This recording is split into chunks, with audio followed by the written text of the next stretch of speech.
What is your position regarding property tax freeze for 4 years or less? What free services could be reduced or cut? Let me just say this. First of all, 0% is not a vision for the city. 0% is a budget target.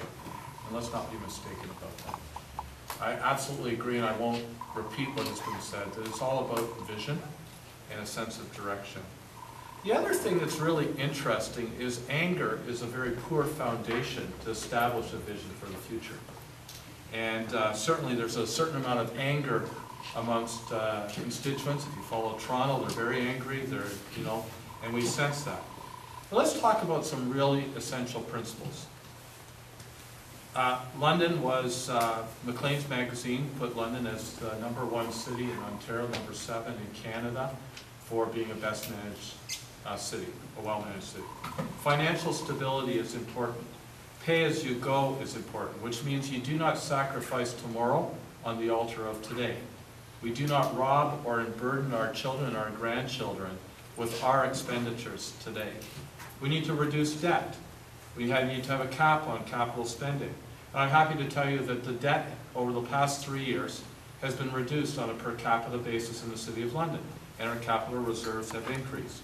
We have 10-year capital plans, and we need to have comprehensive and transparent reporting. Let me just talk about Auditor General. I could go in so many different ways, but Auditor General for a minute.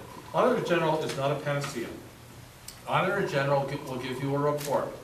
The Auditor General will also cost you, and the Chamber of Commerce is very public, it should be 1% of the cost of our gross budget, somewhere around $700,000 a year.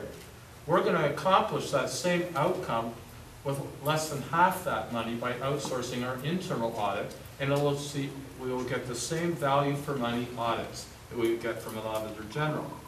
That's just one point. Let's be clear. We have frozen management salaries. Every department at City Hall last year, this current fiscal year that we're in, was under 0% increase. There was no staffing increases. The only department under our control was Ontario Works that saw an increase for obvious reasons. Police, fire, LTC, and London Middlesex Housing did go up, and hence that was the increase that we saw. So let's not be fooled.